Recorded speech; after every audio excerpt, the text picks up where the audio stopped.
माताओं, बहनों, बुजुर्गों और मेरे अनुजों, आप सबको करबद्ध प्रार्थना और आपका हार्दिक स्वागत। आज फिर एक विशेष टॉपिक पे आपसे बात कर रहा हूँ। मनुष्य हमेशा प्रकृति के विरुद्ध ही कार्य करता है और प्रकृति से अच्छे की अपेक्षा रखता है।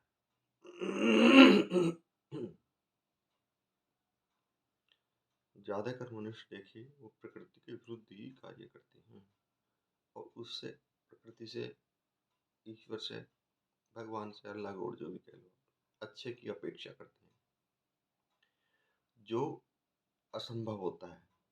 लेकिन फिर भी वो ईश्वर इतना दयालु है, फिर भी हमारे लिए वो अच्छे के लिए ही करता है। अब आप छोटा सा एग्जाम्पल आप शुरुआत से ले लीजिए। जब आप रात्रि में सोते हैं, सोने के बाद जब सुबह आप उठते हैं तो उठने के लिए जैसे ही आपको दिखाई दिया कि चांदना हो रहा है, चांदना हो रहा है, दिन निकल रहा है, तो आप फिर से अपनी चादर ओढ़ लेते हैं, थोड़ी देर के लिए आंख बंद कर लेते हैं और दिमाग में रहता है कि चांदना इतनी जल्दी ना हो, चांदना इतनी जल्दी ना हो। और आंख बंद कर ली, चादर ओढ़ ली कि अंधेरा हो जाए। उठने की वजह से आप चांदने को रोक रहे हैं, प्रकृति को रोक रहे हैं, उसके विरुद्ध कार्य कर रहे हैं। आपका उद्देश्य मन ये भी हो सकता था कि चलो मैं और लेट रहा हूँ, लेकिन ना चांदना ना हो, चादर ओढ़ लेना, ढक लेना, आंखें बंद कर लेना। बिल्कुल, तो ये प्रकृति के विरुद्ध यहाँ चला। फिर जब दोपहरा होता है, जैसे गर्मी हो रही, बहुत तेज धूप हो रही है, या सर्दी या बरसात जो भी है, तो प्रकृति का नियम है। लेकिन हम जैसे धूप हो रही है तो फोन अपने एसी में, पंखे इस तरफ चले जाते हैं और चाहते हैं धूप ना हो। बार बार ऐसे आसमान को देखते हैं, आज तो बड़ी तेज धूप है, आज तो बड़ी तेज धूप है, भगवान मारेगा क्या, जला दिया आज तो। लेकिन उन्हें ये पता नहीं, उसी धूप से तुम्हारी अनेक बीमारियां समाप्त होती हैं। उसी धूप से पृथ्वी की उपजाऊ शक्ति भी बढ़ती है। उसी धूप से बारिश की उम्मीद भी बढ़ती है। है ना? प्रकृति अपना कार्य कर रहा है, लेकिन हम उसके विरुद्ध कार्य करते हैं। फिर उसके बाद नंबर आता है शाम होने का। जैसे ही शाम होती है तो हम कहते कि अंधेरा ना हो, अंधेरा ना आ जाए। सारे घर की लाइटें, बाहर जो है सड़कों की लाइटें और सब अंधेरे भगाने में लग जाते हैं। अंधेरा तो आके रहेगा, वो तो प्रकृति का नियम है। उद्देश्य घर में उजाला नहीं होता, उद्देश्य अंधेरा ना हो। लाइट जलती, वहां भी अंधेरा हो रहा, वहां भी अंधेरा हो रहा, वहां भी अंधेरा, लाइट जला दो, वहां भी अंधेरा हो रहा है ना। देख, बाहर गैलरी में भी अंधेरा है, लाइट जला दो, बाहर सड़क पर अंधेरा है, लाइट जला दो। यानी कि अंधेरा भगाना, ना कि रोशनी उत्पन्न करनी। अंधेरा भगाने पे जोर रहता है, रोशनी उत्पन्न करने पे नहीं, रोशनी पैदा करने पे नहीं, रोशनी बढ़ाने पे नहीं, रोशनी जलाने पे नहीं, अंधेरा भगाने पे जोर रहता है। यानी कि फिर हम प्रकृति के विरुद्ध कार्य करते हैं, है ना। तो इसी प्रकार जब जब हम प्रकृति के विरुद्ध कार्य करेंगे तो उसके परिणाम जो है हमारे हित का में आ रहे हैं। लेकिन कभी कभी ज़्यादा प्रकृति के विरुद्ध कार्य करने से परिणाम हमारे अहित में भी हो जाते हैं, हमारे नुकसान की। जैसे फर्टिलाइज, हम खाद कितने डाल रहे हैं, खेतों में डाल रहे हैं। प्रकृति का नियम है कि पृथ्वी जो है स्वतः ही तुम्हें देगी।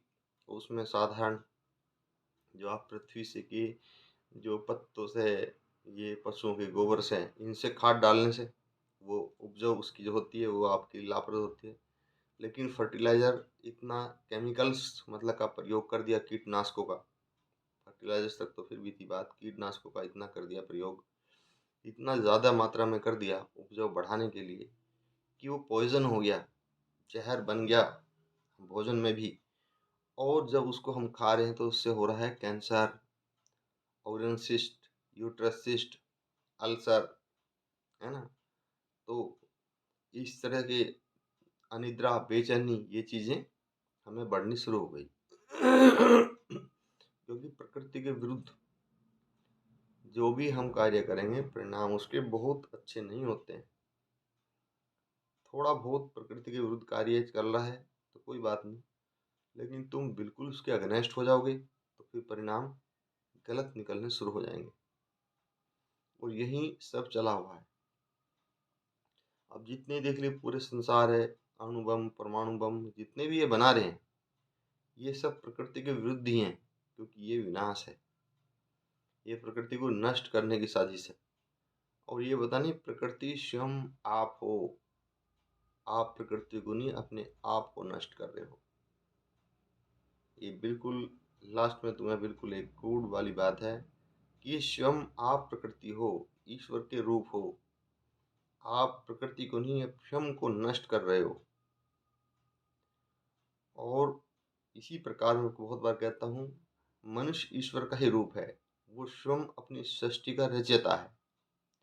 अपनी सृष्टि मनुष्य स्वयं रचता है और उस सृष्टि में स्वयं ही रहता है। देखो पहले कितना सात्विकता थी। हमारे बचपन में ही देख लो, बहुत बड़ा अंतर था, है ना? अगर एक किसी कोई बीमार घर में हो गया, कोई ग्लूकोज ड्रिप लग गई तो आधा मोहल्ला इकट्ठा हो जाता था, क्या हुआ, ताऊ जी को क्या हुआ, माता जी को क्या हुआ, दादी जी को क्या हुआ। लेकिन अब घर के घर में माता भाई बहन भी बीमार हैं और ड्रिप लग रही है तो एक नॉर्मल बात है, क्योंकि हम जो है अंदर प्यार दया धर्म बिल्कुल ही समाप्त हो गया। ये प्रकृति हमने अपनी बना ली, है ना? अपनी प्रकृति का निर्माण कर लिया हमने स्वयं। और किस तरह दिन पर दिन बेरुखी बढ़ती ही जा रही है। हमारी प्रकृति का निर्माण स्वयं है। पहले प्रकृति का निर्माण था, कितना प्यार था, आनंद था। तो धीरे धीरे हम इसको बिल्कुल खराब करते जा रहे हैं। हे प्रिय मित्रों, फिर आपसे बहन माता बहनों भाइयों करबद्ध प्रार्थना है, जितना हो सकता है प्रकृति को दूषित ना करें, शुद्ध करें। जैसे कि शुद्ध हवा, शुद्ध जल, है ना, शुद्ध भोजन, शुद्ध आचार, शुद्ध विचार, शुद्ध व्यवहार, ये सब जो है ना आप शुद्ध रखें। इससे स्वयं को भी लाभ होगा और पूरी सृष्टि को लाभ होगा। एक बार जो मैंने कहा सोच के देखिए, और इस वीडियो को फिर दोबारा लगातार 2 बार देख के देखिए आप, 2 बार, तो सब आपकी समझ में आएगा, एक एक सब। इसी के साथ करबद्ध प्रार्थना। प्रणाम।